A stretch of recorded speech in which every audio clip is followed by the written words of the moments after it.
Hello guys, welcome to my YouTube channel. तो आज के আমরা দেখাতে চলেছি তোমাদের আমাদের বালুঘাট ফরেস্টের স্টার্ট টু এন্ড। দেখি জানি না, আমিও কোনোদিনও যাইনি ফরেস্টের ভিতরে এন্ড পর্যন্ত। তো আজকে গিয়ে দেখি কি কি দেখাতে পারি বা কি কি আছে আমি নিজেও জানি না। আর আজকে আমার সাথে আছে আমার ভাইয়ের বাইসাইকেল, তো এটাতে করেই আজকে ভ্রমণ করব, ট্যুর করব। তো দেখাবো তোমাদেরকে, চলো দেখতে থাকো।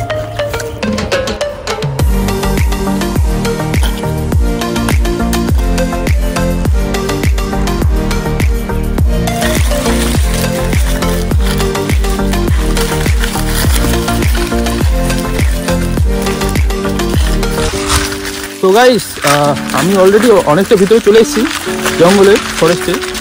তো আরও ভিতরে যাব, এত ভিতরে আছে আজ পর্যন্ত কোনোদিন আসিনি আমি। আশেপাশের জিনিসগুলো লুকগুলো খুব ভালো লাগছে দেখতে।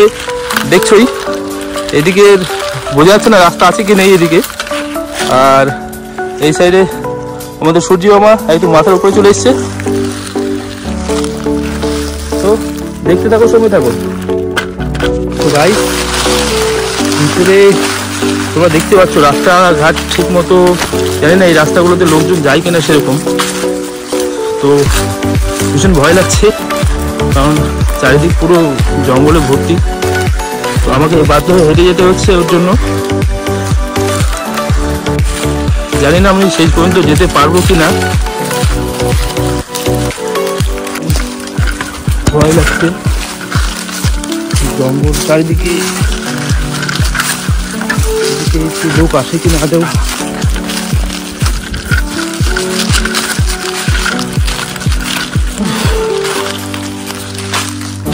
ফাঁকা জায়গা পেলাম, একটু দাঁড়াই এখানে, একটু জল খেতে হবে।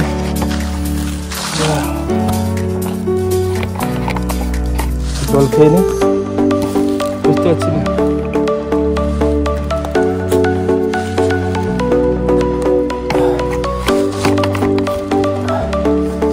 জানি না ভিতরে কতটা যেতে হবে। চারিদিক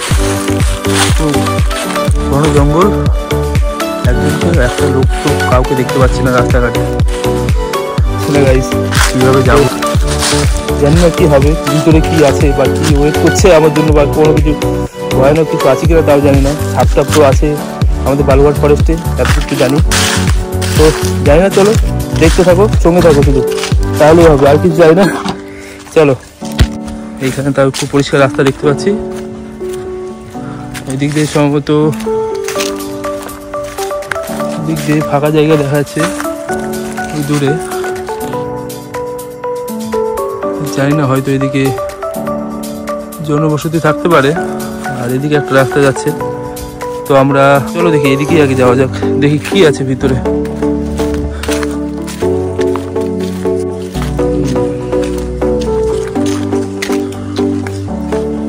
গাইস, ফরেস্টের ভিতরে একটা সুন্দর জায়গা খুঁজে পেয়েছি, ভীষণ সুন্দর একটা জায়গা। আচ্ছা, এদিক দিয়ে জনবসতিও আছে, দেখতে পাচ্ছ গাইস। ফরেস্টের শেষ প্রান্তে অনেক মানুষজন থাকে এখানে। ঠিকই ভেবেছিলাম এদিকে একটা গ্রাম, অনেক দিন আগে শুনেছিলাম যে এদিকে একটা গ্রাম আছে। আজকে দেখেও নিয়েছি, দেখতে পেয়েছি। আর এগিয়েও যাবো তোমাদের জন্য, আরও দেখি যতটা যাওয়া যায় ওই সাইডে। আমি ভাবিনি যে ফরেস্টের ভিতরে এইদিকে সত্যি মানে কোনো গ্রাম আছে। সম্ভবত এটা জঙ্গলপুর মনে হয়, আমার যতটা আইডিয়াতে আছে, কারণ লোকের মুখে শুনেছিলাম জঙ্গলপুর বলে একটা জায়গা আছে, গ্রাম আছে। সেটা কোথায় জানতাম না, কিন্তু মানে জঙ্গলের ভিতরে সেটা শুনেছি। তো আজকে দেখলাম। চলো সঙ্গে থাকো, দেখতে থাকো, আরও দূর যাবো। চলো, তোমরা দেখতে পাচ্ছ এখানে একটা গ্রাম। আর এই জায়গাটার নাম শুনলাম, আমি কথা বললাম এখানকার লোকজনের সাথে। জায়গাটার নাম হচ্ছে ডাঙ্গি। তো আমরা এই মুহূর্তে চলে যাচ্ছি, তাই এখন প্রায় জঙ্গলের শেষ প্রান্তে। তো এখন এখান থেকে আমাদেরকে এখন বেরোতে হবে। এখন বেরোনোর রাস্তা এখানে দুটো দেখা যাচ্ছে। এইখানে এদিক দিয়ে একটা এগুলো বাড়ি দেখা যাচ্ছে, সম্ভবত আমাদেরকে এদিক দিয়ে যেতে হবে। তো গাইস, আমরা প্রায় তাই বলতে ভুল, আমরা ফরেস্টের শেষ প্রান্তে চলে এসেছি। আর এখন আমার সামনে আছে আর ফরেস্টের মাঝখানে ভীষণ একটা পুকুর আছে। জায়গাটা আশেপাশে সত্যিই খুব সুন্দর লাগছে, মানে মনে হচ্ছে এখানে যদি পিকনিক স্পট হতো খুব ভালোই হতো। তো তোমাদেরকে জায়গাটা দেখাচ্ছি আমি, জায়গাটা তোমরা দেখো, আশা করি খুব ভালো লাগবে।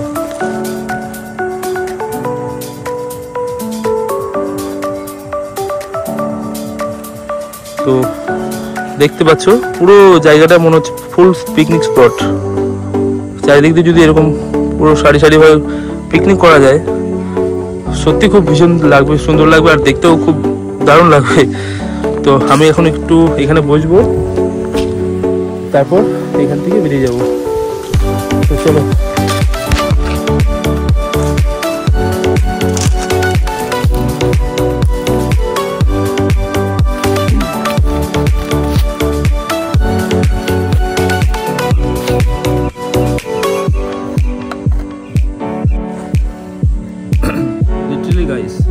মানে সত্যি যখন জঙ্গলে ঢুকছিলাম মানে এতটা পরিমাণে ভয় লাগছিল, মানে আমি ভাবিনি যে এটার আদৌ শেষ প্রান্ত আছে কিনা, বা আসতে পারবো কিনা, বা পৌঁছতে পারবো কিনা। তো ফাইনালি জঙ্গলের শেষ প্রান্তে এসেছি, তোমাদেরকেও দেখাতে পেরেছি। তোমরা আমার সঙ্গে ছিলে, পাশে ছিলে, ভীষণ একটা সময়টা কাটলো ভীষণ একটা ভয়ের মধ্যে দিয়ে। জানি না অনেক কিছু হতে পারতো আমার সাথে। এখন আমাদেরকে বেরোতে হবে, চলো এখন বেরোনো যাক। সঙ্গে থেকো, অবশ্যই ভিডিওটা দেখতে থেকো, চলো। সো গাইস, ফাইনালি আমরা জঙ্গল থেকে বেরিয়ে এখন রোডে উঠলাম, আর এখন সময় হয়ে গেছে আমার বাড়ি ফিরে যাওয়ার। তো আশা করি এই ভিডিওটা তোমাদের ভালো লাগবে। আজ এতটা ভয়ের মধ্যে দিয়ে কাটিয়ে তোমাদের জন্য এই ভিডিওটা করা, যে তোমাদেরকে জঙ্গলের স্টার্ট টু এন্ড দেখাবো। তো আজকের মতো এখানেই ভিডিও। তো দেখা হচ্ছে নেক্সট ভিডিওতে, আবার সঙ্গে থেকো, দেখতে থেকো।